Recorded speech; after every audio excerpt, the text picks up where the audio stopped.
Pomaže Bog, danas je decembar 16. Mi smo u Batezdi, 16.2023. Mi smo u Batezdi kod naše drage profesorice i doktorice Ljubice Popović. I prvo pitanje koje ću vam postaviti, vaš otac Dragan Popović, on je bio jedan od osnivača naše crkve Svetog Luke u Washingtonu. Koja imate sjećanje, uspomene, recite nam nešto o tome. Dobar dan, dobrodošli. Puno se sećam, ali ne sjećam se svih i lica i imena. Znam da su se dogovorila grupa naših izbeglica, većinom oficiri ili profesionalci druge vrste koji su došli u Washington. I oni su se dogovorili da treba da ima crkva. I onda su zajedno radili sa bivšim ambasadorem Konstantinom Fotićem, radili su sa Milanom Gavrilovićem, koji je bio značajna ličnost u istoriji Srbije i bio je u vladi u Londonu i došao je da živi u Washington. Onda su se tu pridružili moj otac koji je bio advokat i Dragan Popović i njegov šurak i partner u kancelariji Janko Janković, inače oženjen mojom tetkom rođenom.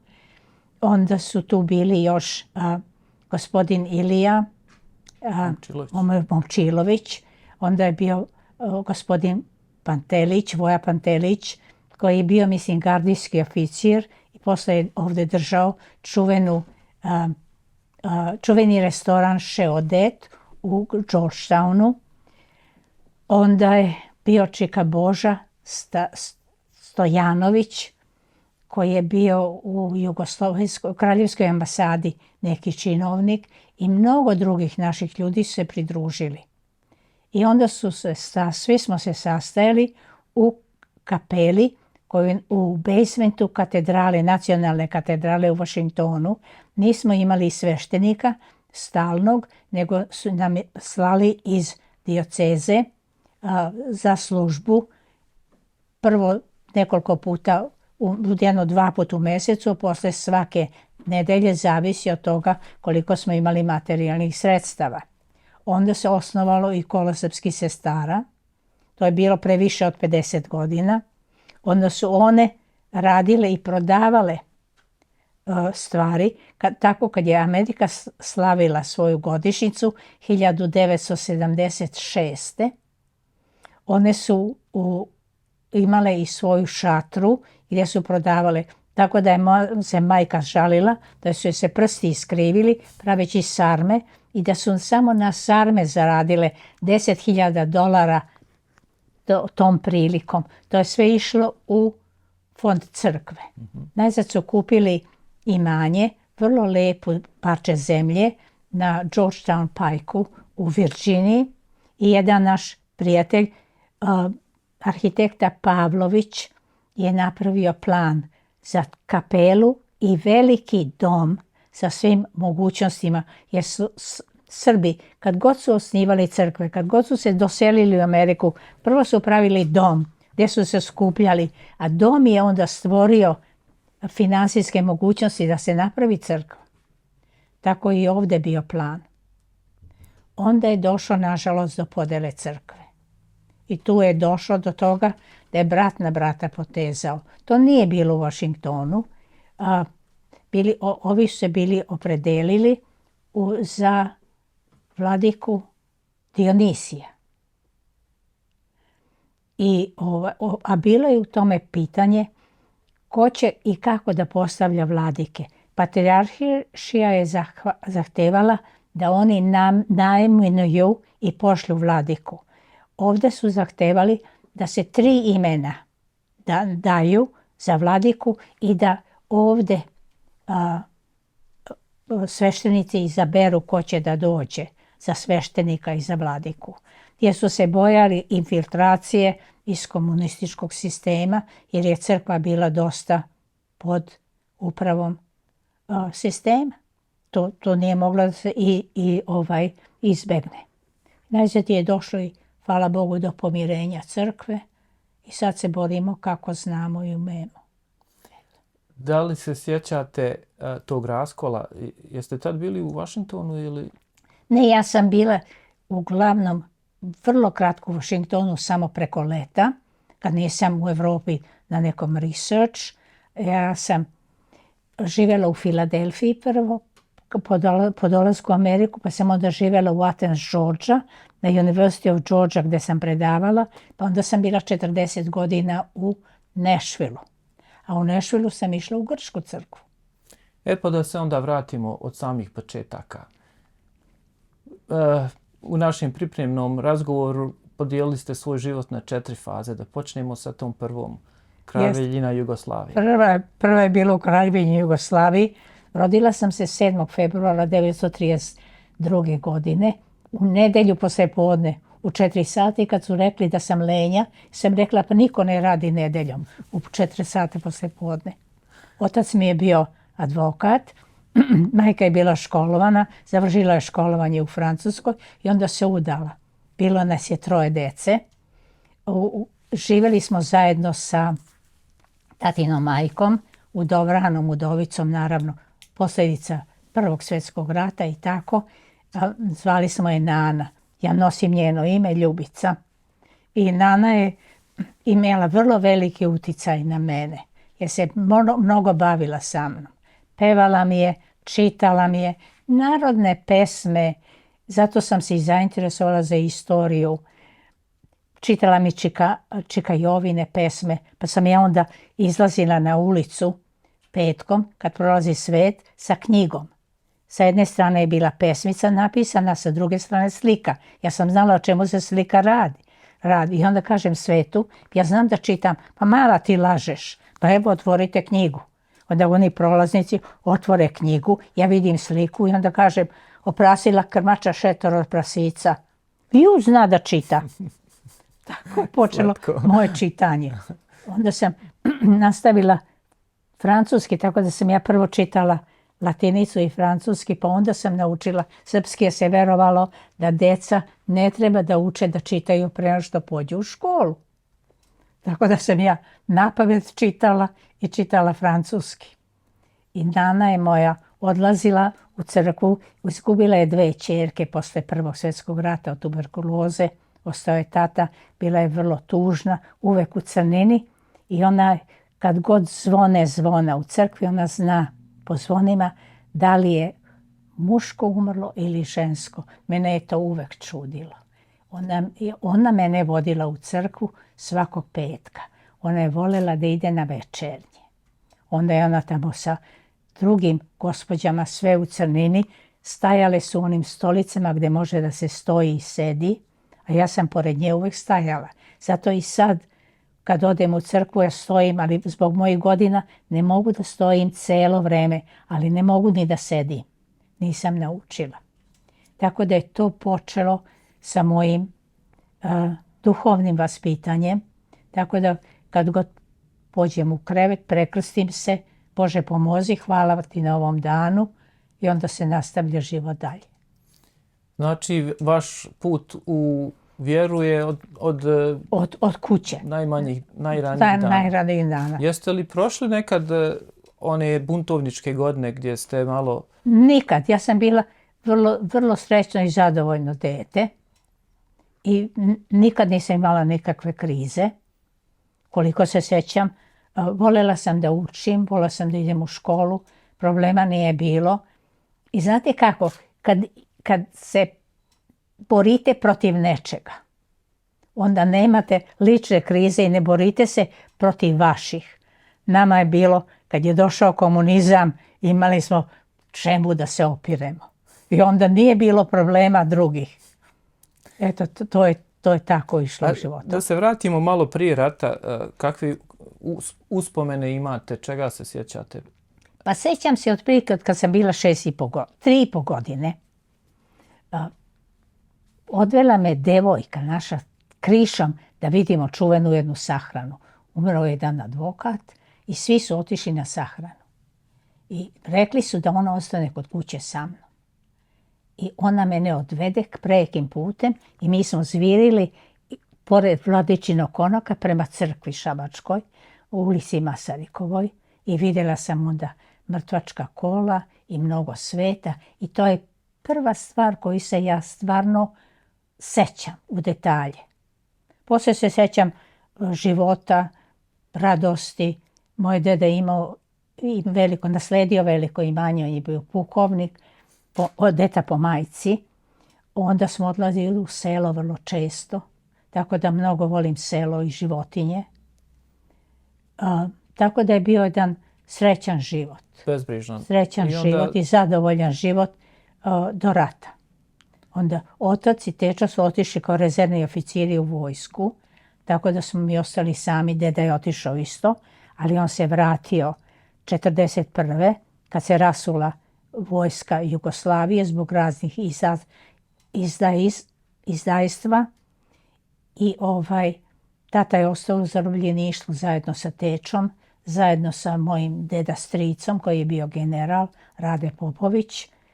I oni su i posle, Rade Popović je ostao u Nemačkoj, oni su došli u Ameriku 1950. godine. A on je zarobljen, vaš otac? Tata je zarobljen kao konjički oficir prve klase, kapetan prve klase na mađarskoj granici, a teča je zarobljen u Sarajevu. I poslati su u jedan lagor. 41. U Drugom svjetskom ratu. I na početku 41. ili kad su ga zarobili? A oni su došli u Ameriku 50. Zarobljeni su 41. 41. odmah u aprilu. Pa onda preko onih kampova u Italiji, jeli? Ne, to je zarobljeništvo. Oni su odvedeni u Nemačku. Bili su 3 logora. Jedan se zvao Farlar, jedan je bio Osnabrück, a za treći se ne sećam. Trebala bi možda da tražim kroz pamet kako se treći logor zvao. Malo nam opišite život tokom rata, kakav je bio, kako ste to... Tata nas je ostavio kod dede u selu na imanju kao zaštitu. Međutim, partizani su, kad je napadnut Sovjetski savez, partizani su organizovali i počeli da napadaju na Nemce. Pošto je Jugoslavija se predala i raspala, a Srbija se predala unconditionally. Tako da su Nemci smatrali da imaju pravo da rade šta hoće. Tako da je bilo proglašeno za svakog ubijenog Nemca, vojnika, 100 ljudi, 100 muškaraca će da streljaju, a za generale po 1000. Zato je i stradao srpski narod toliko. 13. oktobra 1941. godine su partizani sa našeg imanja pucali na Nemce koji su prolazili tenkovima prema Ceru. To je bilo u Pocerini, selo Sinošević. I Nemci se tenkovima popnu do sela i počnu da pale. I zapalili su moga dede kuću. Ja sam slučajno ostala živa, mi smo bili u jednom rovu koji je deda spremio da se sklanjamo od bombardovanja štuka. Ušao je Nemac sa mitraljezom, ali ja sam se igrala sa sapunima koje je tata nama ostavio da se ne patimo za vreme rata, jer je znao šta će da se desi. Međutim, Nemac je stao, tam je naišla moja bajka, majkina majka koja je govorila nemački i objasnila da su samo deca, izvadi nas iz rova, moga brata, sestru Malu, moga brata Dadilju i odvede nas na put gdje smo vidjeli moga dedu sprovode. Ide sa jednim nemačkim oficirom i razgovaraju i on govorio nemački. Moja bajka meni kaže, molim te pogledaj dedu, ti si najstarija, zapamtit ćeš ga. Sad idu da ga streljaju. Vode ga na streljanje. Mi se vratimo, dedina kuća gori, moja majka izvajata, iznosi stvari potpuno izbezumljena, jer je bila oprljena sva ili iz kuće pokušala da iznese portrete. Međutim, sve je bilo zapaljeno, pošto su imali bacače plamena, su to radili. Tako da je izgorela štala. Štala je gorela 3 nedelje. Tako je pravljen među građom. Da čak ni novembarske kiše nisu mogle da ugase. To je bilo strašno. Niko nije poginuo. Ja sam vidjela da letnja kujna nije zapaljena, pa kažem, šporet gori. Tamo je hrana. U tom deda moj dolazi. Ju, nisi ubijen, kaže moja majka. Da on naučila na sve iz Prvog svjetskog rata. Kaže, nisam. mama je se borila sa Nemcima da zapale ambar sa hranom. I oni su je iznijeli na bajonetima. Ona je imala ovdje isečke, ožiljke tu ispod miške. I ona nije mogla se setiti njemačkog, počela da viče na njih na francuskom. Da ne zapale, treba za decu hrana. I nemački komandant čuje i kaže, gospođo, vi govorite francuski. Ona kaže, pa šta vi mislite, da smo mi divljaci? On je bio iz Alzasa i Lorena, gdje je francuski i nemački se govorio, bili su polufrancuzi. I on kaže, halt, i prestanu pale sela. Tako da je pola sela zapaljeno, pola nije. Nevjerojatno. Tako da je i deda je išao sa tim Nemcem koji je bio pukovnik. A moj deda je otišao u penziju kao pukovnik. Tako da su oni razgovarali i Nemac mu kaže, ako ćete da dođete večeras do Šapca, da budete taoc, ja ću da vas pustim. Ili je deda rekao, molim vas me streljajte ovdje da moji sahrane mene. Da ne budem u nekoj jaruzi. On kaže, ako ćete doći, i deda pozove, vrati se tamo sve gori. On kaže mojoj babi, Seko, gdje je ručak? I ja u Andrija kaže, pa iz gore smo. Pa kaže, nije prvi put. Tako sjećam se da smo jeli neke sardine i nešto. I deda pozove sve seljake i kaže, ja ću da idem, ko će da ide sa mnom, možda preživimo, možda ne preživimo. I uglavnom svi su ljudi koji su još bili u selu otišli. I svi su se vratili. Za to vrijeme niko nije bio ubijen. A ja sam onda otišla i pretražila. Ispod slama su bili sakriveni partizani. I oni su tamo kuvali jagnjetinu u jednom kazanu. Kazan je bio prevrnut. Sve su bile šajkače bačene sa petokrakama okolo, oni pobegli. Oni iščezli. A pucali na Nemce iz našeg voćnjaka, šljivaka, i zato su došli da nas zapale. To je samo jedna epizoda od rata. Da. 43. tu na vrhuncu taj građanski rat koji se zapravo dešavao u Srbiji. Kakve imate uspomene iz svega toga? Tu je, u našem kraju su bili četnici. Tako da je bilo dosta mirno. Nije bilo partizana. Oni su i tamo bili po Bosni i na drugim krajevima. Oni su se povukli iz ovoga kraja i nisu bili do 44. Kad su se vratili. Tako da je bilo je dosta teško, ali manje ubistava u našem kraju. Da. Čuli ste za onu operaciju spašavanja američkih pilota, da li ste imali ikakvih? Jeste, imala sam. Čak sam i vidjela jednog pilota. I dovodili su ih uvek i kod nas na imanje. Jer su govorili jezici. I vidjela sam jednoga pilota kako je dao zlatan novac četničkom kapetanu Račiću. Pre nego što su odvedeni da se vrate u Ameriku ili u baze gdje su ih vraćali. Jednog sam vidjela. Da. Znate da ova naša parohijanka Ksenija Wilkinson, njen otac je zapravo... Znam Seniju dobro. I znala sam mnoge naše ljude koji su u tome učestvovali. Da. Recite mi još nekoliko uspomena najupečatljivijih za vrijeme okupacije. Pa znate kako, Nemci su naredili da se pokupe i štambliraju svi radioaparati. Tako da može samo da se sluša Beograd sa njihovom propagandom. Međutim, mi smo imali 2 aparata, jedan smo predali, a jedan sakrili. Sakrili smo ga kod moje nane u sobu ili je rekla ako nađu pa nek mene streljaju, nije mi ni do života, ne bojim se. To je jedan Blaupunkt bio, koji sam prvi put čula u životu. Kad sam ga prvi put čula u životu, čula sam strašnu vest i onda sam se uplašila kao mala i shvatila da nam se približava rat. To je bio 39. godine. Kupili su moj taj radio, čuvena Blaupunkt firma ime i javili su da je potopljen Graf von Spee kod argentinske obale. To je bio čuveni nemački ratni brod. I onda su moj otac i teča, svi su bili tu, rekli su sad je rat je neizbežan. Vraćam se na taj sakriveni fotografski radio aparat koji su slušali svako veče posle 6 sati kad nastane čas kad ne sme da se izlazi na ulicu. Svi smo u kućama, zavese zatvorene i onda se iznese aparat, uključi se i slušaju se vesti. I onda smo čuli kad je napadnut Pearl Harbor.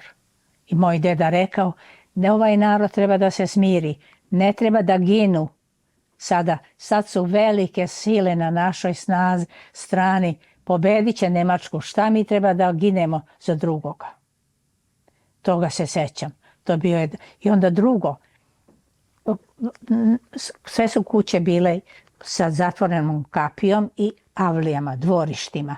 Bili su podeljeni plotovima, ogradama. I onda preko ograda pošto nije se smelo na ulicu, svi su prelazili preko ograda ili su imale kapije male, tako su si prenosile vesti. Čim mi čujemo vesti, ode do komšiluka, a oni dalje. Tako se nastavljale vesti. Tako se spremale i neke kao diverzantne akcije protiv Nemaca. Moj najbliži rođak, moj tetke sin Miodrag Janković je tako donosio oružje i sakrivao u našu šupu među drva, kao protiv Nemaca se bore. To je kao da jedno dete kreće na atomsku bombu. A to su bili i samo ginuli za ideale. Ništa drugo. Nažalost. Jeste vi išli i u školu za vrijeme rata? Jeste. Ja sam nastavila u osnovnoj školi, ali moja osnovna škola bila je rekvirirana od Nemaca. Tu je bila kasarna jedna. To je bilo baš preko puta naše kuće. A mi smo otišli u jednu berbernicu. Berberin je otišao, a mi smo otišli tamo, ja sam tamo išla u 4. razred osnovne škole. Poslije smo nastavili gimnaziju. Gimnazija nije bila rekvirirana, ali smo morali da učimo nemački. Pa sam ja počela da učim francuski prvo, pa onda prešla na nemački, pa onda je došao ruski, pa je onda došao latinski, pa grčki, pa sve ostalo. Engleski sam počela 47. Kao da su moji znali da ćemo završiti živote u Americi. Poliglota nego šta. Kad su komunisti pobjedili, kraj okupacije Njemačke, tad je bilo, kako vam je bilo? Da li je bilo tad teže poslije okupacije kad su došli komunisti ili za vrijeme rata? Mi smo svi bili na imanju, u selu, sklonjeni. I onda su došli, četnici su se povlačili i otišli su u Bosnu. Komunisti su došli i sad organizuju kućne savete i tako dalje. I to je bila jedna organizacija gdje su seljaci glasali, niko ništa nije znao šta se dešava. I to je bilo u jednu nedelju, idućeg dana. I htjeli su da izaberu moga ujaka, koji se nije nikad bavio politikom, bio je inženjer agronomije i samo je učio narod kako i šta da se radi što se tiče zemljoradništva. Htjeli su njega da izaberu kao za neki savez su pravili. Međutim, to nije odgovaralo novoj vlasti, pa da se on nije u politiku mešao i nekoliko dana poslije toga je ubijen. Tako je počelo. Onda smo svi sedeli zatvoreni u kući na imanju. Bila je tišina, znali smo šta se dešava. Onda idućeg proleća doneli su agrarnu reformu, uzeli imanje. Ostavili su mome dedi ništa. Mami i tetki su ostavili 5 hektara zemlje, jer su one imale svoje imanje koje nije bilo dovoljno veliko da padne pod agrarnu reformu. To još imamo. Ko se tim bavi, ništa više ne znamo. Onda su uzeli svu nekretninu, jer smo imali imanje. A uzeli imanje jer je bilo veliko. Tako da smo sa svake strane bili oštećeni, ali moji nisu žalili za tim. Žalili su jer je sve razvučeno, se imanje upropašćeno, niko nije iskoristio ništa mnogo. Novoj vladi se pridružio jedan seljak specifično koji je bio najlenji u selu. I teo je da bude opet na vlasti nekoj. Tako je, poslije smo prešli iz sela, bili smo sklonjeni tamo, prevratili smo se u grad i onda u staroj kući moje nane, očeve majke, smo živjeli. Moja mama sa 3 nas dece, sa svojom sestrom od tetke, sa svojom rođenom sestrom, sa sestrinim sinom, sa svojim rođenim bratom, sa svojim ocem i majkom i imali smo 3 devojke. Tu smo svi bili u jednoj kući koja je imala 7 soba. Niko se nikad posvađao nije. Eto, tako smo preživjeli. Onda tu smo vidjeli kako sprovode četnike koje su pohvatili u Bosni, nova vlast iz kasarni šabačkih, sprovode našom ulicom Vuka Karadžića noću, jer je zabranjeno bilo da se izlazi na ulicu. Moje su babe izlazile i mi smo izlazili i izvirili kroz prozor. Oni su svi marširali, bilo im je rečeno da ih vode do Save, da ih stave na brodove, da ih šalju na rad u Rusiju. Međutim, sve su vodili na srušeni šabački most gdje su ih ubijali sekirama po glavi, a čak ni mecima. Nisu imali milost za taj mladi srpski narod da ih ubijaju mecima, nego sekirom u glavi. Jedan vođa je zapamćen, ja mislim da se prezivao Bogojević. On je nosio kožni kaput, zato ja ne nosim kožu. I žene u čijoj kući stanovao, pošto su uvek rekvirirali sobe, su prale njegove kaput. Rekli su, bio je dugačak kaput, da je uvek bio preko kolena krvav. To su uspomene. Onda naravno seljacima je bilo naređeno da donose hranu u Šabac, jer su tu bili ukotvljeni brodovi. I u brodove se unosila hrana i slala za Rusiju. Ako nije imao dovoljno hrane da donese, morao je da plati. Ako nije imao da plati, u zatvor. Onda kad su brodovi počeli da odlaze, pacovi se isele sa broda i dolaze u gradove. U grad se vrate i onda smo mi jurili pacove po kućama i po našim skladištima hrane.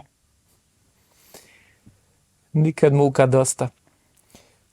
Gimnaziju završavate, je li tako, u Šapcu? Gimnaziju sam završila u Šapcu i upisala se u Beograd na istoriju umetnosti.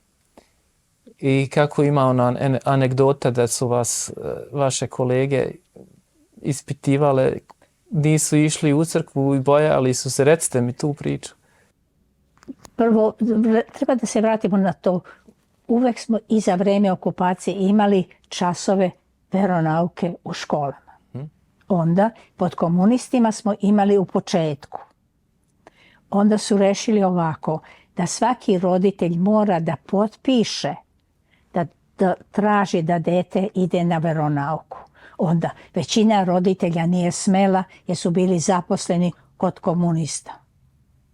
A moji niko nije bio, tata i teča su bili u Nemačkoj, moji nisu radili, živjeli smo od onog što smo imali i onda mama potpisala, tako da sam ja išla na časove veronauke.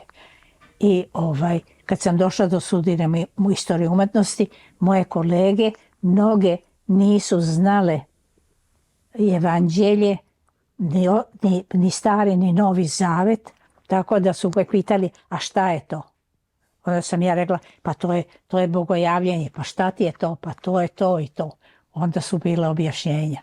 Tako da mi je bilo lako što se tiče ikonografije i srednjeg veka. Dolazili su kod vas da vas ispituju. Šta je i kako. Jeste. Da. Završavate fakultet u Beogradu? U Beogradu sam završila fakultet sa odličnim ocenama. Škola mi nije bila teška, ali sam imala interesantne susrete. Ne samo sa naučnicima, nego i sa policijom. Tako da sam vrlo često, kad sam se prijavila, bila sam između đaka izabranih da budu poslati u Pariz. I ja se prijavim za pasoš. Odem po pasoš, odvede me jedan udbaš na saslušanje na Francusku ulicu u Beogradu. Jedna jevrejska kuća je bila vrlo elegantna i tamo prvo me zatvori na tavan. Vidim ništa, sve je čisto, neće biti ništa. On ulazi, ja sakrivena iza vrata. Otvori, odjednom na tavanu nema nikoga. Onda vidi, šta radiš tu, kažem, učim za ispit. Šta polaže se estetiku, nije imao pojma o čemu se radi. Onda su me odveli dole na razgovor i bilo je smešno. Jedan igra kao moga prijatelja, a drugi me napada. A jedan kaže, što ćeš u Pariz? A ja kažem, idem da vidim Mona Lizu. Kaže, koja ti je to? Časna reč. Nije imao pojma ko je Mona Lisa, a mene ispituje. A onda kaže, ja mislim da tvoj otac je pogrešio u životu. Ja kažem, čudno, on bi isto tako mislio za vas. I to je bio prvi, ali sam bila ispitivana i u udbi to je bila udba za Beograd i za Srbiju i tako dalje. I kad sam postala američki građanin, Amerikanci su mi rekli, ne morate da razgovarate. Moji me prijatelji molili, idi molim te na razgovor, da ostave nas na miru. Jer su onda njih ispitivali. Eto. Tako da sam pozvana bila na jedan simpozijum kad se slavilo 600. godina manastira Sopoćana. Moji profesori su me pozvali jer je bila tema za koju sam ja bila vrlo spremna. Verovatno najbolje spremna među istoričarima umetnosti. Udba ih je pozvala i tražila da mi otkažu. Oni nisu hteli. Onda jedan nepoznat čovjek mi je napisao pismo, on je bio direktor Narodne biblioteke.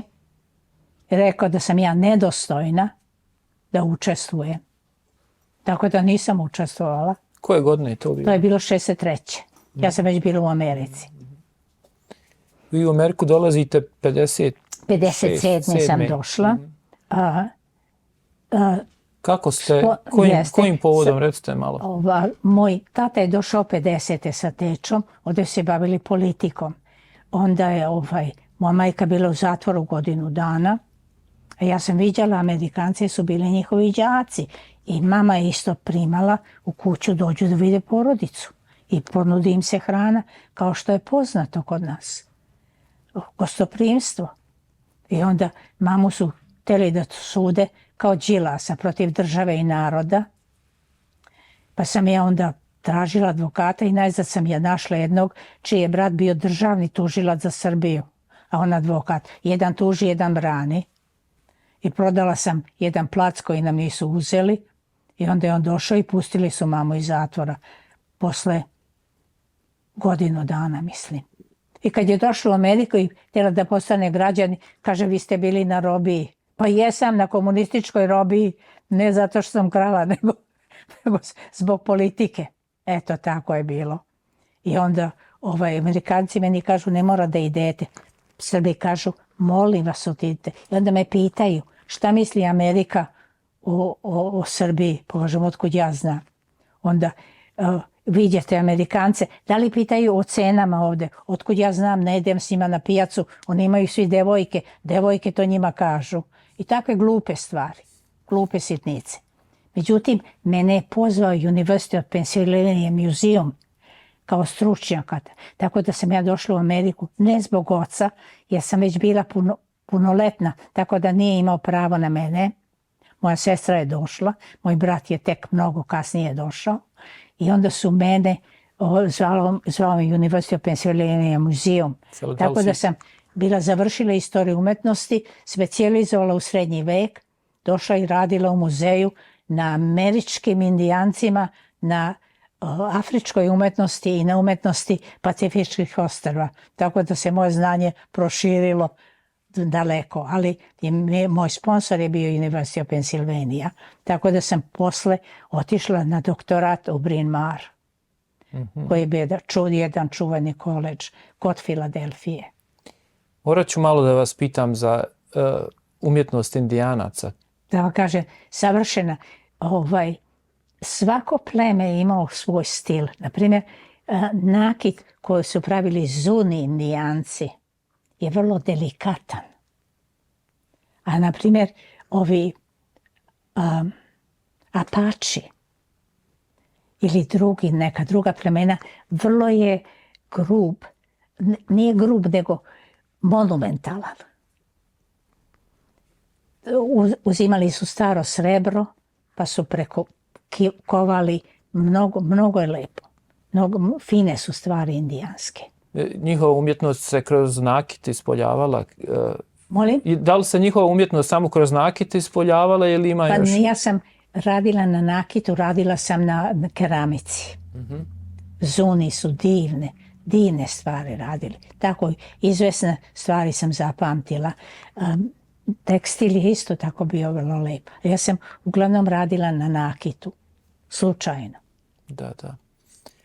A što se tiče afričke umetnosti, to sam prešla ceo kontinent sa društvom, tako i Pacifička ostrva.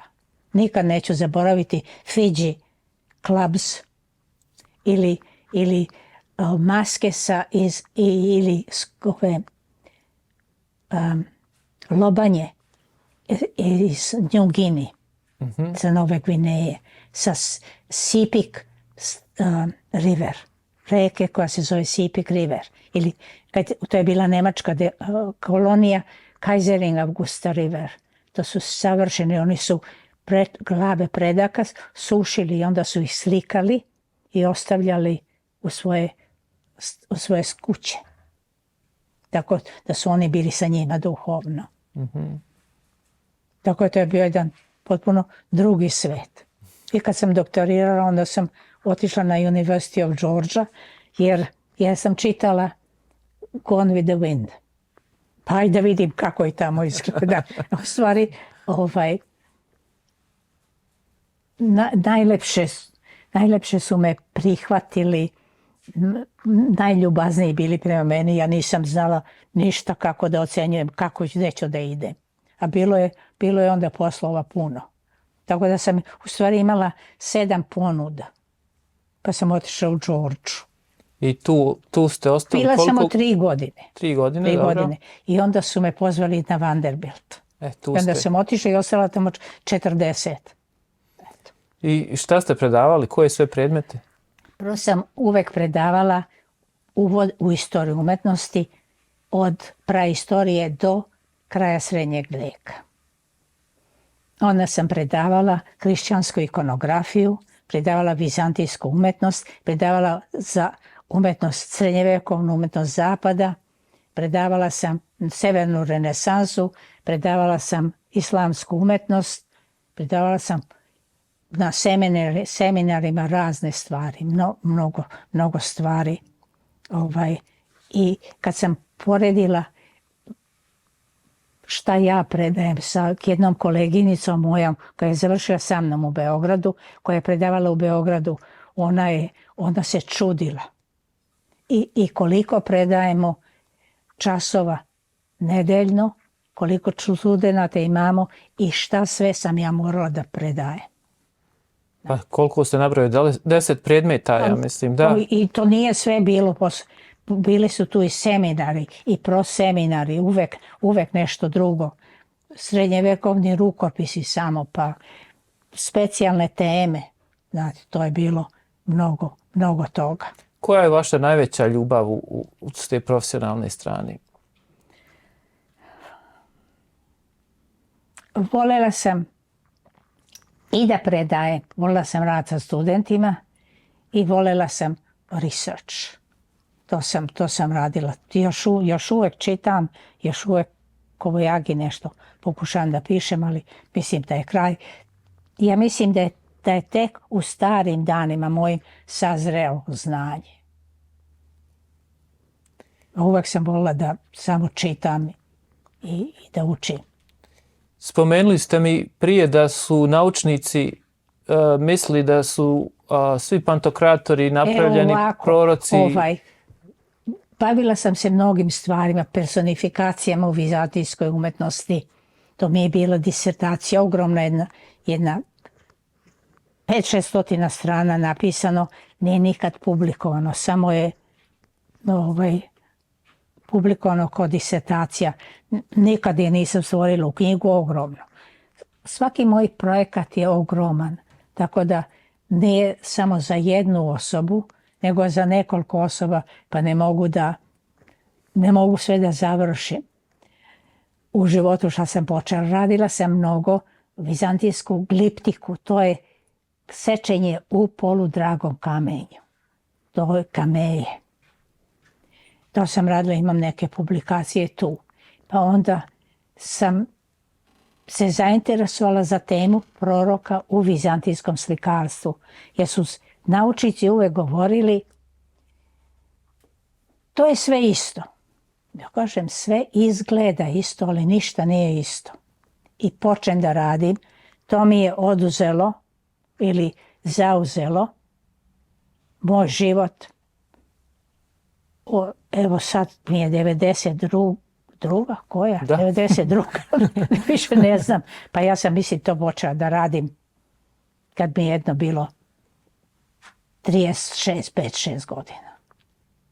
I onda sam dokazala da nijedna kupola koja ima pantokratora, koja je okružena prorocima, nema isti izbor proroka na istom mestu da su slikani sa istim citatom. Samo sam našla 2 mesta koja su vrlo slična. Ništa nema duplikat. Uvek su teolozi koji su pravili ikonografski program za tu crkvu, uvek su napravili onakav program proroka koji im je odgovarao. I njihovi tekstovi koji su odgovarali. I grupiranje proroka. 12 velikih proroka, je li tako? 12 velikih i 4... Ne, 12 malih i 4 velika. 4 velika, da. Jeste, 16 proroka. Da. Sve u svemu, koliko ste godina potrošili samo na proučavanje? Pa jedno 40 i koju. 40 i koju za proroke. Imam ogromnu arhivu i to bi bio projekat u stvari za jedan institut na nekoj akademiji nauka, gdje imate glavnog naučnika koji vodi i asistente da mogu to da svrše. Ostaće nesvršeno. Ja sam svršila koliko sam mogla. Nikad se nisu sistematski obraćali prorocima naučnici pre mene. Ja sam stvorila jednu šemu koju ću vam pokazati gdje ucrtam označi gdje je istok, zapad, sever i jug. To je vrlo važno u ikonografiji crkve. I onda sam stavila proroke ispod Hrista gdje su. I kako se obraćaju ili Hristu, ili pastvi, ili nekoj temi koja je izabrana. I to se sad koristi. Ako ne ponavljaju šemu, ipak prate proroke sa istoka na jug, na zapad, na sever. Da.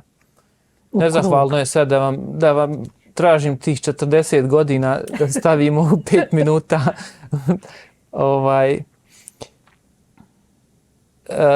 Posjetili ste mnoge manastire širom svijeta, ali da zadržimo na našim prostorima.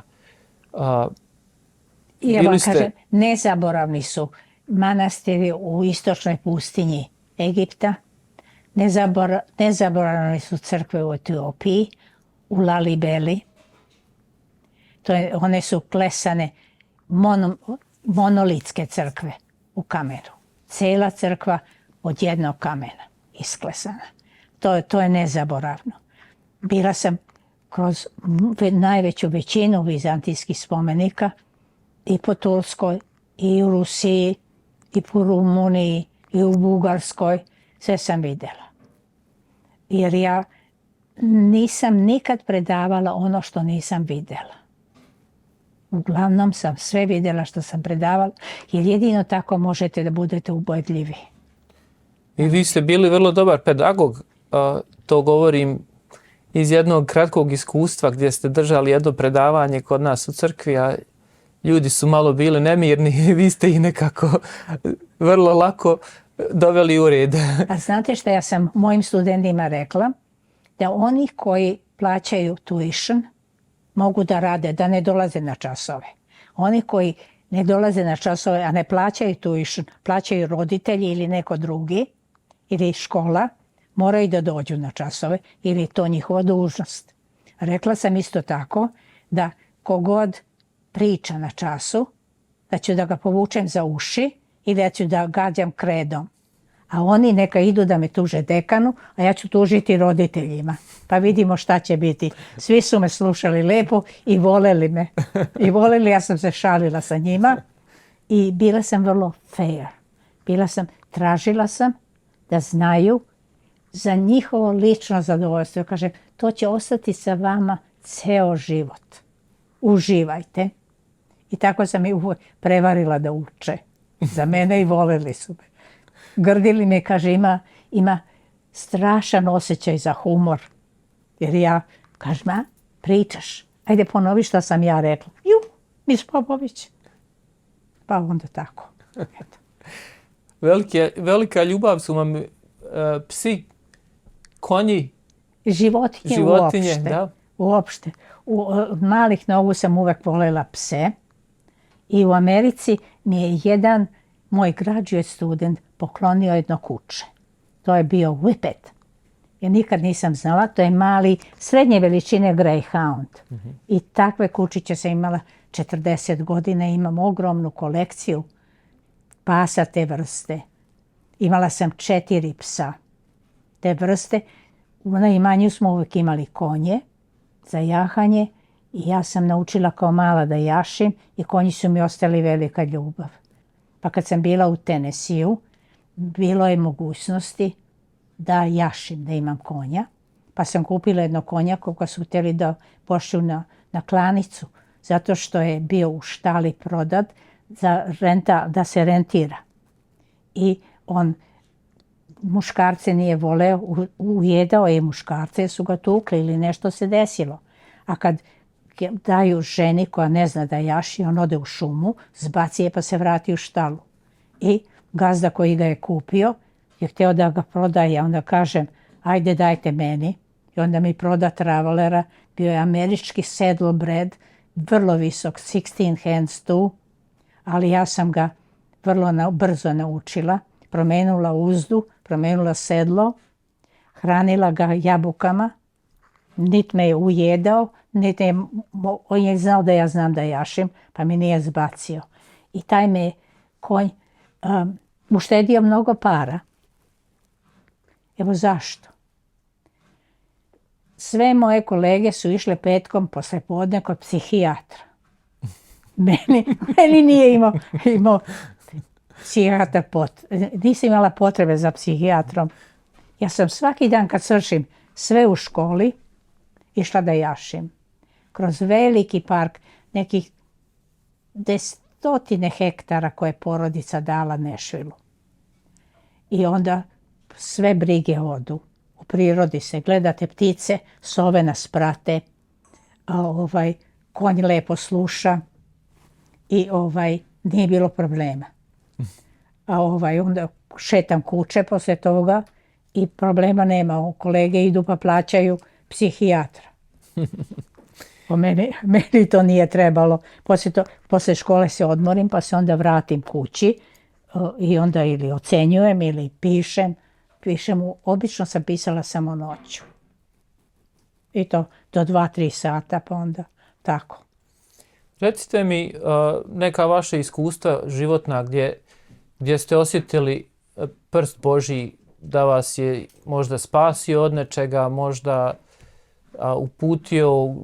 Da vam kažem nešto, ja osjećam da je ceo moj put vođen nekom snagom iznad nas. Jedanput sam putovala kroz Anatoliju u Turskoj i ja nikad ne spavam u autobusu, ali sam bila premorena i zaspim. I odjednom neko me dotakne po ramenu, ja se probudim i u tom momentu vidim da se naš autobus sudara sa jednim Volkswagenom. Ja se samo opustim i samo sam imala bruz sa jedne strane. A jedna žena koja je za mene spavala, sva je bila polomljena. Evo, tako sam nekoliko puta jednostavno spasena. Kao što sam spasena kad je dolazio u rov taj Nemac, čizme ovako široke do pola listova sa mitraljezom, mogao je samo da ovako pobije nas svu decu tamo. Video je francuske sapune u kuferu otvorenom, počeo da uzima sapune, spasli su me. Dajte mi vaše iskustvo.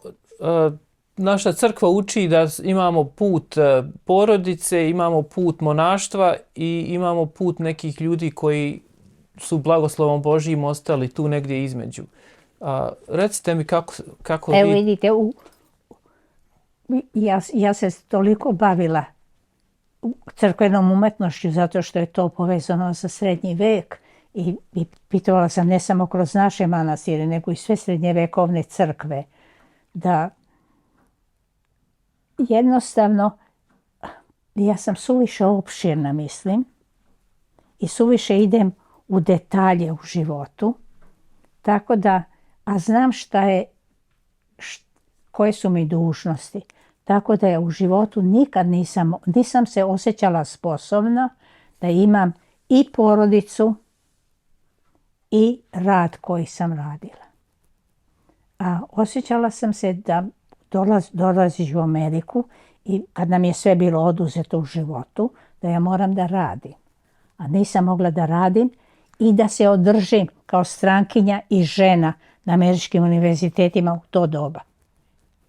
2 puta više smo predavali i morali da se borimo, manje bili plaćeni, a ja kao strankinja morala sam da budem na vrhu vrhova da bi se održala. Da. Učestvujem na konferencijama, svetskim konferencijama sa radovima. Svetska istorija umetnosti, internacionalna konferencija za Vizantiju, konferencije ovdje u Vizantijske studies, u Slavisk studies, publikacije, sve i puno radno vreme. Tako ja kad dođem kući, ja ili imam neka posla druga ili sednem da radim. A kamoli deca, to je velika odgovornost. Pa spitati decu, a ja sam u nekim razredima sam imala po 100 studenata. Ja sam imala toga semestra kad sam imala 100 studenata, 15 na seminaru i još recimo 20 u advanced kurs. Pa gledajte, to je 130 mladog sveta na mojim rukama. Ja više nisam imala snage za moje dete. Da. Ne bi imala. Jer da sam to imala, ja ne bi imala ovakav život kao što sam imala. Da, razumijem. Ovo je bio skoro monaški život. Samo držite knjigu i pišete. Ili se bavite mladim ljudima. Pa, da, tako i ja vidim. Kad smo kod monaškog života, posjetili ste sve naše manastire, rekao bih. Skoro sve. Manje sam vidjela manastira iz turskog perioda, ali sam i to vidjela. Bili ste u Dečanima mnogo puta. Bila sam u Dečanima. I kod Svetog kralja Stefana. Jeste. I tamo ste prisustvovali. Prisustvovala sam ceremoniji kad dolazi jedna albanska porodica da se moli Svetom kralju da imaju poroda. Došli su svekar i svekrva sa sinom i snajom. I onda je svešteni monah koji je bio jedini monah tada u Dečanima je zadržao mene i koleginicu koja je bila s nama. Bili smo tek završili 1. godinu. Kaže, ostanite da vidite ceremoniju. I on je otvorio kovčeg, tako da smo vidjeli Svetog kralja. I onda je održao molitve i oni su dali darove. I mlada je morala da se provuče ispod kovčega. I onda su se nadali da će imati poroda. Ja kažem da je i Sveti kralj učestvovao u razmnožavanju toga naroda na Kosovu. Da. To su svetinje, Pećka patrijaršija. Tamo ste izučavali, je li tako, i taj manastir? Pisala sam i o prorocima u crkvi Bogorodičinoj koji je sazidao arhijepiskop Danilo, što je pisao živote kraljeva srpskih. Pričali smo nešto za vrijeme turskog jarma, kako su oni uništavali ikone i kako se radila restauracija. Recite mi, to je jako interesantna priča. Evo, ovako, kad su Otomani osvojili, muslimani osvoje jednu pravoslavnu zemlju, oni prvo sruše zvonike na crkvama i uzmu zvona. Jer se preko zvona javljalo narodu. Tako da prekinu način da se povezuje narod. Onda, pošto islam zabranjuje likovne predstave, onda su zaklanjali freske na ovaj način. Pošto je freska pravljena na svežem malteru toga dana, prvo se sazida se crkva, pa se sačeka godinu dana da se slegne, pa se onda stavi jedan sloj maltera, deblji, pa drugi sloj, a ako se na njemu slika, ako je najfiniji rad, onda i taj se sačeka, pa se meće treći, najfiniji sloj koji ima razne druge sastojke. I onda se odredi šta će da se slika toga dana i samo se tamo ureže ili ocrtaju figure i onda se to slika bojama. Freska, kad se osuši, ona je večita. Turci su htjeli da premažu to malterom, da se i onda okreće plavo ili zeleno. Međutim, malter spada jer je freska glatka. I da bi se zadržao malter, oni su udarali po freskama, stvarali rupe i onda su stavljali malter. Zato kad vidite restauraciju na freskama, primijetite ta mesta koja su zakrpljena. Vide se. Recimo, to je bilo i u poznatoj crkvi Bogorodice Ljeviške u Prizrenu. I tamo su jednu figuru ostavili tako da se vidi. Ali ja sam vidjela da ogrebotine na freskama nisu najvećim delom proizvedene od Turaka, jer je to bilo pod malterom. A ono što nije bilo pod malterom, to je naš narod je ucrtavao imena na donjim delovima freske i ja sam vidjela lično u Gračanici kako su naše žene kopale oči svetiteljima. Evo zašto. Da bi sasipale taj malter, fini plaster u oči, verujući da im pomogne vidu. I onda nam je jedan lekar, očni lekar, objasnio da su to oni koji su imali katarakte i onda je to grebalo i onda je pomagalo da malo bolje vide. I tako je to postalo. I ja sam vidjela kako su žene to radile u Gračanici. Kad sam bila jednom, ja sam rekla, pa nemojte to da radite. Onda su rekli, pa to leči naše oči. Eto tako. Zato je i Simonida izgubila oči. Da. Vrlo verovatno. Vi ste pomogli našoj crkvi kad smo pravili pantokrator. Vi ste ocu Vasiliju pomogli oko toga. Otac Vasilije specifična, jedna izvanredna osoba i divno je s njim sarađivati. On mnogo zna, ali me je pitao za savjet koju figuru da izaberemo.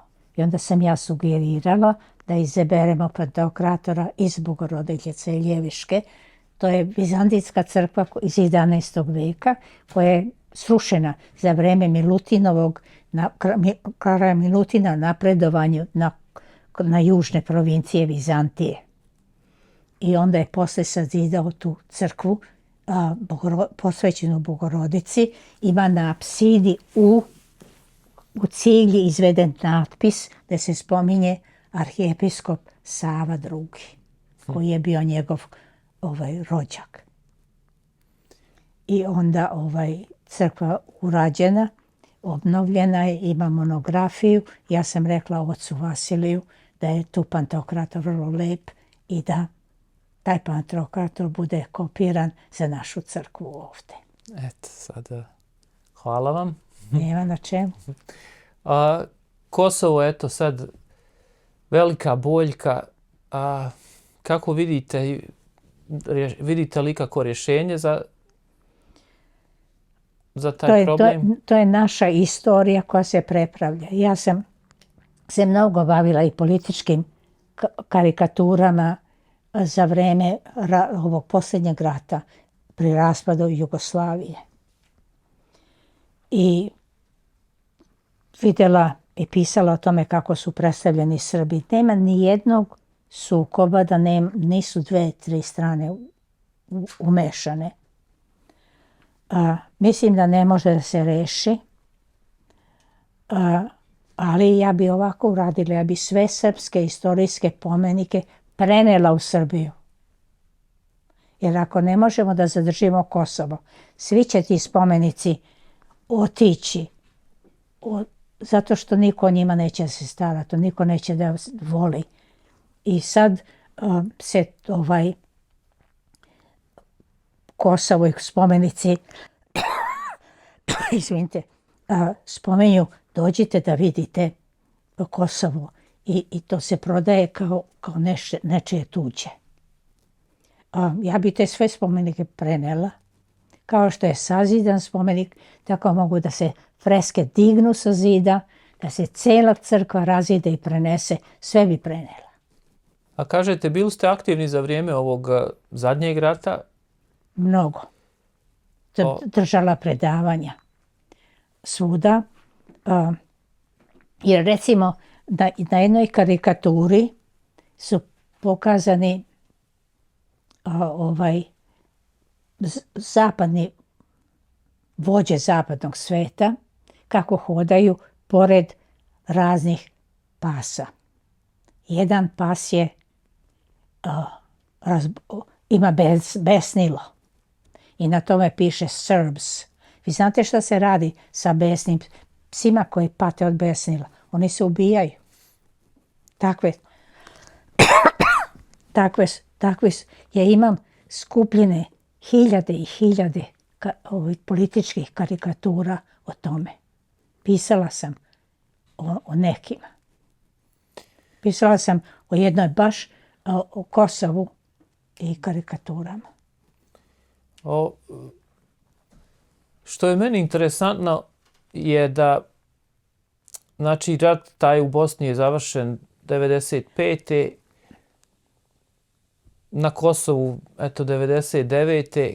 Kad poredimo Drugi svjetski rat, završen 45. Tamo negdje već 65. 70. Njemci su dolazili kod nas na more i niko im nije zamjerio, nekako su se izmirili.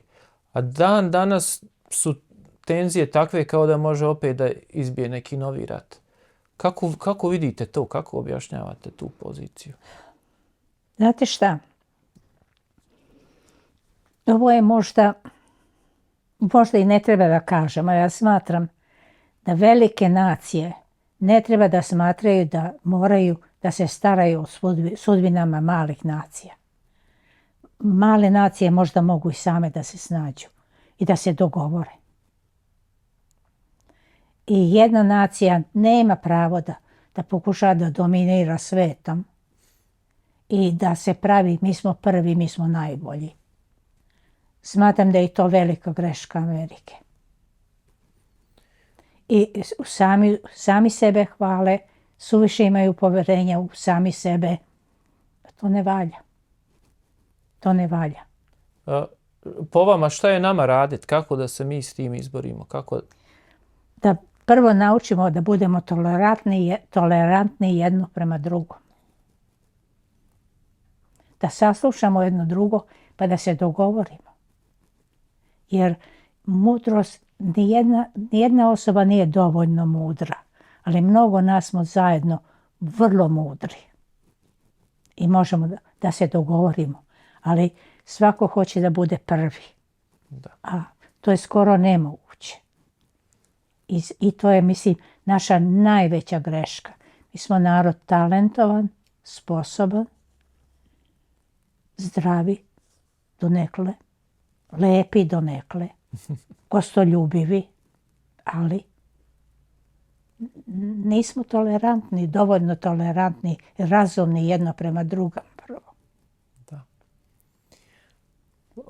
Da polako svršavamo, recite mi da li sam nešto zaboravio da vas pitam, ima li još nešto da bi vi voljeli Ne znam više šta bi rekla, šta bi vas interesovalo. Puno se sećam, kao što vidite. Puno sam i doživala. Radila sam ono što sam volela. To je najvažnije u životu. Otišla sam u penziju sa 74 godine. Nikad jedno predavanje nisam pročitala.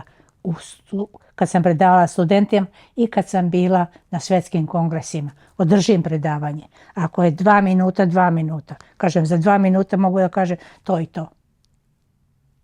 To se desilo na jednom vizantološkom kongresu. I pre mene je govorio čuveni Rus, istoričar umetnosti Lazarev. I Lazarev je govorio 1 sat. Predsjedavao je Demus iz Austrije. Demus samo što ne čupa kose. Rus nikako da stane. Ne znamo da li govori ruski ili nemački. I poslije Rusa ja došla. Kao kad bi razgovarali o matematici posle Einsteina. I ovako kažem. Imam napisan rad, a šta sam imala da kažem? Kazat ću za 2 minuta. I kažem to i to. I ja sam dobila takav aplauz. Nikad tako. To je bilo u Budimpešti. Jeste, Budimpešti. Koja godina?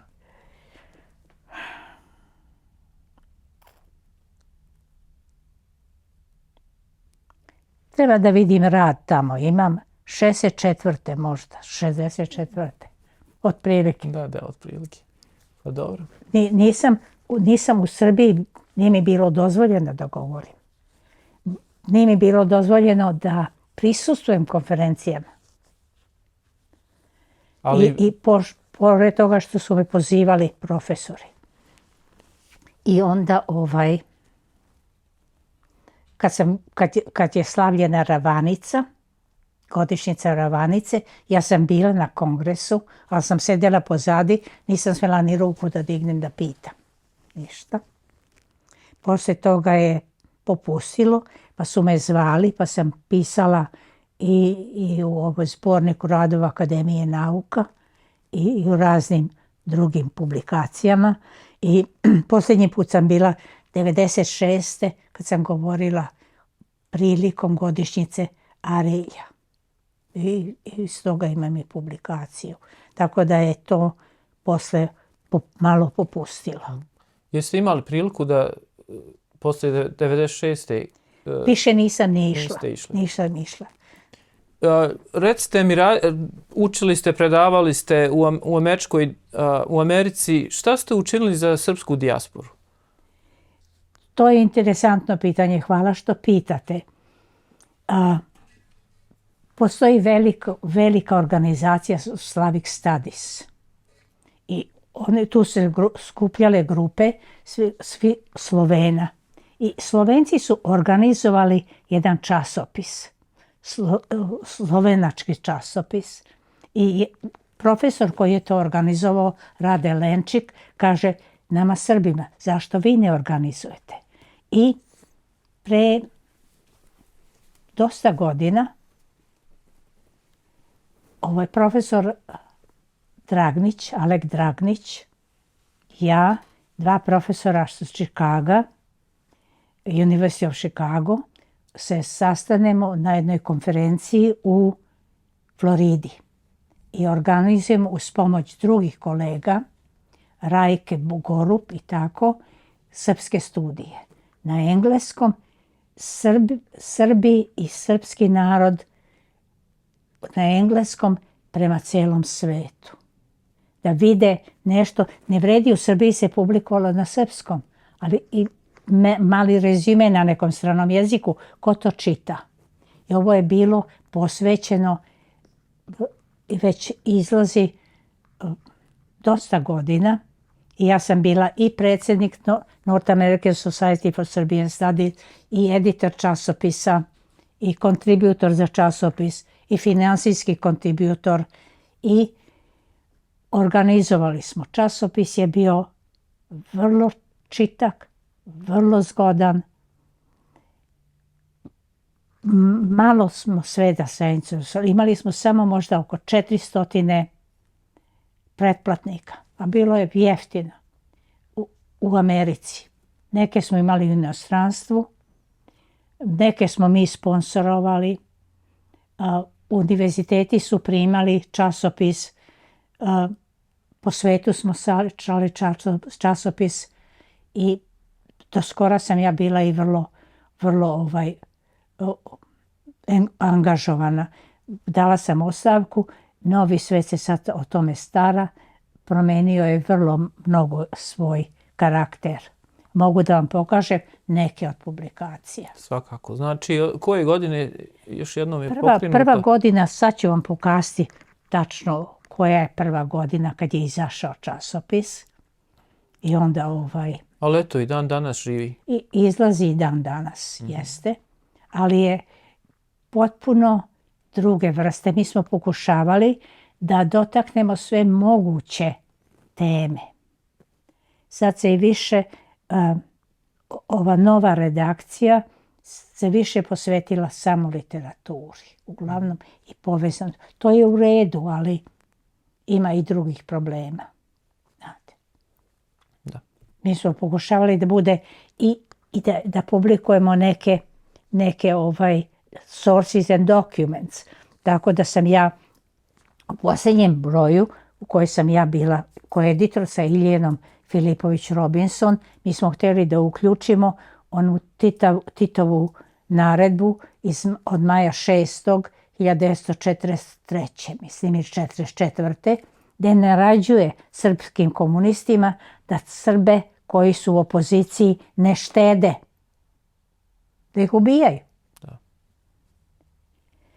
I ja sam u tom momentu dala ostavku i nova uprava je likvidirala taj tekst.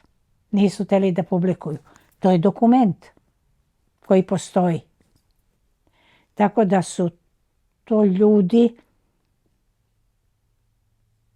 čiji su roditelji bili na položajima, koji su djecu svoju školovali u Americi, koji su ostali ovdje. I sad su potpuno pesma, poezija, to je divno, ali nije jedini subjekt. Hvala vam na vašem angažovanju, pa eto koliko je vrijedilo. Koliko smo mogli, toliko smo i učinili. Ali jedna osoba ne može sve, ali svi možemo sve zajedno. To je onda moguće. Ja verujem u zajedničku mudrost, u zajedničku snagu. To se u zajednicama vidi. Znate. I onda svi zajedno znamo mnogo. Ili sa stepeništa mojih godina, tako gledam. Ali znate, tek mislim da sam postala pametna kad sam imala 80 godina ili nešto. Da je znanje sazrelo. Da sam umela da razmišljam bolje. Ne znam. isto tako u mladosti vrlo razbacujete snagu na razne stvari. Kao, Pa na sve. Na sve što vas interesuje. Mora čovjek da se malo više koncentriše. Ja ne mogu, sad pišem neke stvari. I poslije toga kad pišem ne mogu da spavam. Ne mogu da zaustavim misli. Brže misli nego prsti. o čemu pišite? Pa tera me jedna koleginica mlađa. Moja razna sećanja, epizode samo. Evo, nešto što sam mama ispričala, dotakla, ali to je u detalje. I to bi trebalo da bude knjiga? Ona se nada. Ja pišem rukom. Moram da izdiktiram sve, pošto to niko ne može da pročita. Ja sedim na jezeru u Floridi. 20 ljudi oko mene, šiptari, naši šiptari i naš svet. Svi sedimo i razgovaramo, ja sedim i pišem i razgovaram s njima. I onda kako to izgleda, to ne može, samo ja mogu da pročitam, znam šta sam pisala. Pa jedno imam 150 strana, 200 strana, ne znam ni ja, cela jedna torba. Ona je bila da vidi to prošle nedelje, oduševila se, ali ja sad treba to da pročitam u neki mikrofon, nešto, pa da se pošlje u Beograd. Da li će, pisala sam kako sam bila u Budbi i u Budbi u Srbiju, avazovala. Ali bi jedan moj kolega koji je bio veliki komunista odveo me na jednu opersku predstavu gdje je bio u čast zasedanja Centralnog komiteta, pa je komunističke partije, pa je bio i Tito tamo. On mene odvede zato što sam imala odelo iz Amerike i dugačke rukavice i bila sam mlada i doterana. A samo mi je kolega bio. Posle nekoliko dana meni pozivu u Udbu Srbije koja je bila u ulici Miloša Velikog. Pitaju, ko ti je boyfriend? Kaže, nemam, ali imam puno prijatelja, idem za Ameriku. Ko ti je? Ja nabrajam, nije. Ma nije. Kaže, ko je tebi Ljubav Vujić? Pa kaže, on me je učio ko je pantokrator, koji ti je taj. I takve razgovore. I onda se ispostavilo zašto. Pa kažem, vodio me zato što sam imala lepo da se obučem. I to bila reprezentativna. Poslije se njega zovem i kažem, dođi ovamo. Mama poslala rakiju iz Šapca, to nam je bilo lozinka. Kaže, Ljubo, opet sam zbog tebe bila u Udbi. On meni kaže, nisam te cinkario, majke mi. Kaže, nisam te cinkario. Pa ja kažem, rekli su da nisam mlada za tebe, a njega primili u spoljnu službu, da bude diplomata. Rekli mi da nisam za tebe mlada. A šta si ti njima rekla? Rekla sam da moji misli da nisi za mene mladoženja. Kaže, neće mene niko da ženi. Oženio se posle jednom drugaricom iz borbe, komunista crnogorski, Ljubav Vujić. I sretnemo se, družio se sa Zuberom. Njegova posljednja postava je bila u Vašingtonu. Pita moga brata za mene. Brat kaže, ja je ne poznajem. Pravi se lud. I sretnemo se na sahrani Zuberove žene, Ljuba i ja. Razveo se od drugarice iz vojske, oženio se jednom mladom gospođom iz Novog Sada, iz čuvene porodice jedne. I onda tu smo se posljednji put vidjeli. Poslije se vratio u penziju, otišao, ne znam šta je sa Ljubom bilo. Eto, to su epizode, takve pišem, nije samo to. I druge stvari. Kako smo lovili pacove koji su došli iz brodova. Da je ušao u našu letnju kujnu, gdje smo imali za zimu svu mast i slaninu visi. I probili rupu u takvu ćošku i bilo 7 pacova. Ide moja baba, 2 babe, ja, moj brat i devojka, koja je bila moga brata dadilja. u malu tu letnju kujnu da vatamo pacove. Sve babe drže metle i pacovi pobegnu. Ja kažem, ja ću da čuvam rupu u tom baš tako ćošku. I pacov se popne meni uz desnu nogu između suknje i ovoga kombinezona. To je štrikano bilo. Pa ovuda u rukav. Časna reč. Ja nisam vrisnula, pisnula nisam. Samo sam rekla moje babi, on je ovde. Ili pokušao da ide u rupu, pa se popeo preko mene i stavio tu. Zaglavio se. I onda, pošto je to bilo štrikano, iz dve vunice drapi crvena, oparano nešto, jel? Pa novo napravljeno. Ovo je bilo štrikana suknja, drap, tačno znam sa faltama i baba ovako zavrne rukav, otkopčaju ovde, skinu bluzu i ubiju pacova. Ali ja više operu bluzu, ali ja tu više nikad nisam obukla. Dali su cigankama u proleće za jagode. Eto. Tako smo vatali pacove koji su pobegli sa brodova gde su ovi tovarili hranu i odvezli za Rusiju. A što su nosili hranu za Rusiju? Pa tamo nije bilo ništa, propala.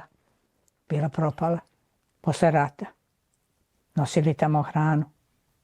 Ide Savom, Dunavom u Crno more pa dalje.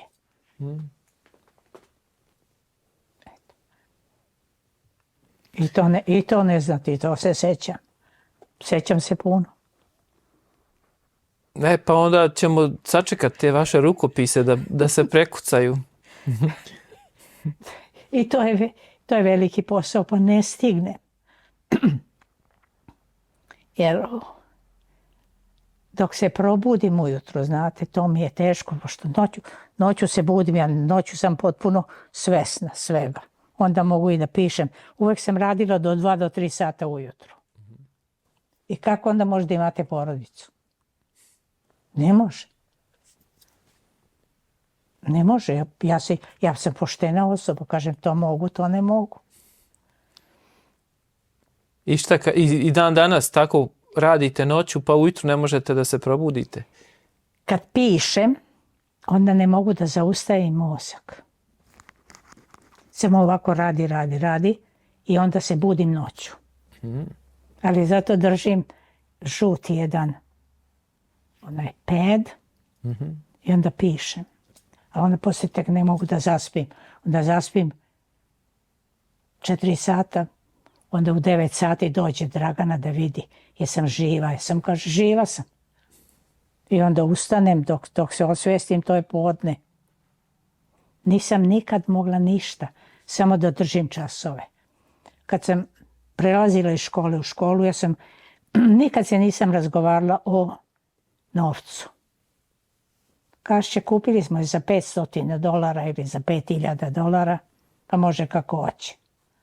Ja sam rekla, šta vi dajete? Kažem, a šta ja tražim? Nikad neću da imam čas pre 10 sati i nikad neću da predajem svaki dan. 3 puta nedeljno. I tako je bilo. E pa eto tako, hvala vam. Možemo malo da se odmorimo pa da nastavimo drugi put, ali za sad mislim da je bilo odlično. Hvala vam. Eto, molim vas, anytime. Hvala vama. Na tehničkoj pomoći, bez vas ne bi ništa bilo.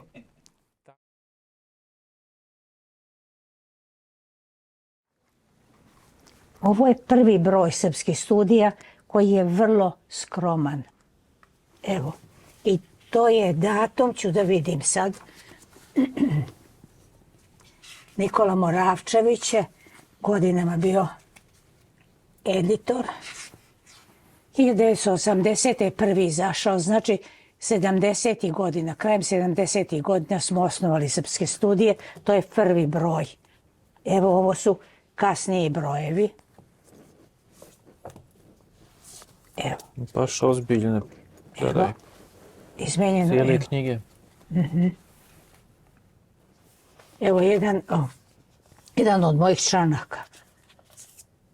Kad sam otvorila, zaboravila da sam i pisala to. Časna reč. Evo, tu je jedan. Evo ga ovdje drugi. Da vidimo šta je. Ne treba sve da gledate. Knjeginja Milica. Portret knjeginje Milice. To je drugi deo. Prvi deo nisam ni našla. Bila je velika vizantijska konferencija, izložba u Njujorku. I ništa srpsko nisu pokazali. I Seka Stanojević Alen je bila editor onda, ali se razboli i ja sam bila editor ovoga broja. I ja napravim review te izložbe. I onda svi vizantolozi Amerike se pobune na konferenciji, kako to ja kažem, to može. Kažem, nisu dozvolili da se donese. Ja kažem, nije bio umetnost nije bila pod ovom, kako se kaže, zabranom. Kažem, ako ništa, postoje mnogo novca, pa je novac mogao da se pokaže. Tako dalje. Ovo je članak o gloriji u Bizantiji. Pa onda, nemam pojma više, ni ne znam. To je dekan znao o tome šta je bilo. Ovo je tema Vuk Karadžić i epic poetry i freske. Ovo sam o Dragmiću pisala. I tako dalje, nema veze. Ovo su vizantijske konferencije. Ovo su razni nastupi u slavenskim studijama. Ovo su apstrakti. Ovo su članci razno razni. Ovo je opet, evo, ovo je jedna knjiga koju sam pisala kao udžbenik. To je Hristu Pantokratoru. O ruskim ikonama. Držala sam predavanja na raznim školama. Ta škola u kojoj sam držala to predavanje o ruskim ikonama i poslije publikovala, platili su mi sve i $1000 za jedno predavanje. Prvi put u životu i posljednji. Evo. Aha, evo ga. Evo ga. Je to Bogorodice iz Ljeviškog? Ne, ovo je u Peći. Peći. Evo vidite taj. Evo. Ovo je Peć. Sad ću da vam pokažem. Ovo je moj pronalazak da se sistematski proroci proučavaju. Evo. Krug, Pantokrator i onda proroci istok, zapad, sever, jug. I onda piše koji je.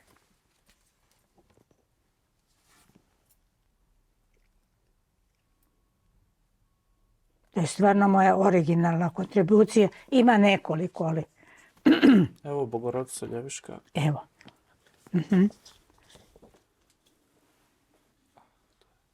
To je Hristos. Samo je naš suviše siv. Treba da bude lapis lazuli blue.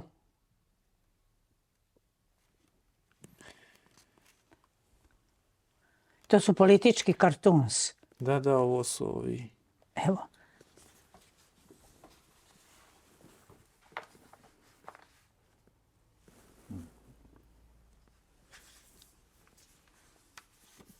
Nisam mogla tu knjigu da nađem. Našla sam otisak samo.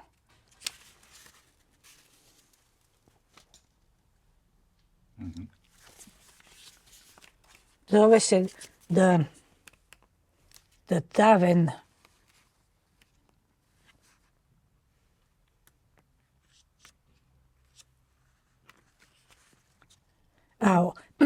Šta su radili kartunisti? Teo je poludeo kad sam ja to publikovala. Same cartoons, pa samo 2 podnaslova. Samo zamijenili. Da. Aha.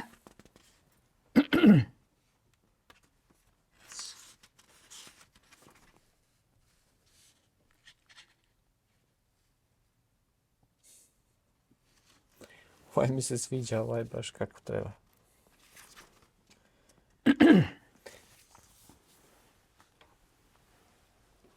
Evo. Recite nam nešto o ovim ovdje slikama. To je moga teče stric, deda stric, on je bio abadžija, pravio je odela. Ovo je moj otac kao rezervni kapetan.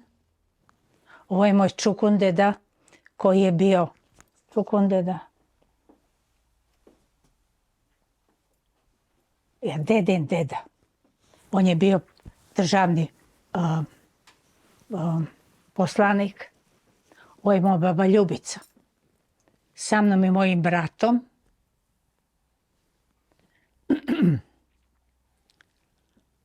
Ovo je moja prababa Jelka. Tetka se po njoj zove. To je bilo u novinama. Pa i iz novina ima tih stvari o meni svašta. Držala sam razna predavanja. Tako sam cijelu Ameriku vidjela zbog ovih alumnai. Vodila sam alumnai kroz Jugoslaviju, kroz Rusiju. Bog vas pita što sve nije sa mnom bilo. Evo, ovdje su. Familija.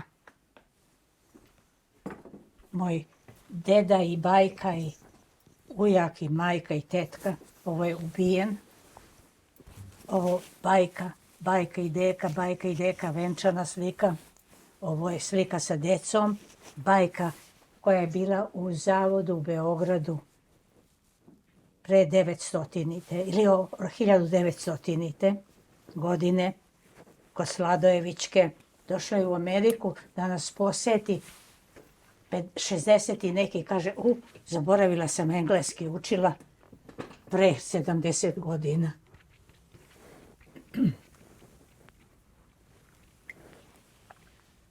Evo ovaj ujak koji je ubijen.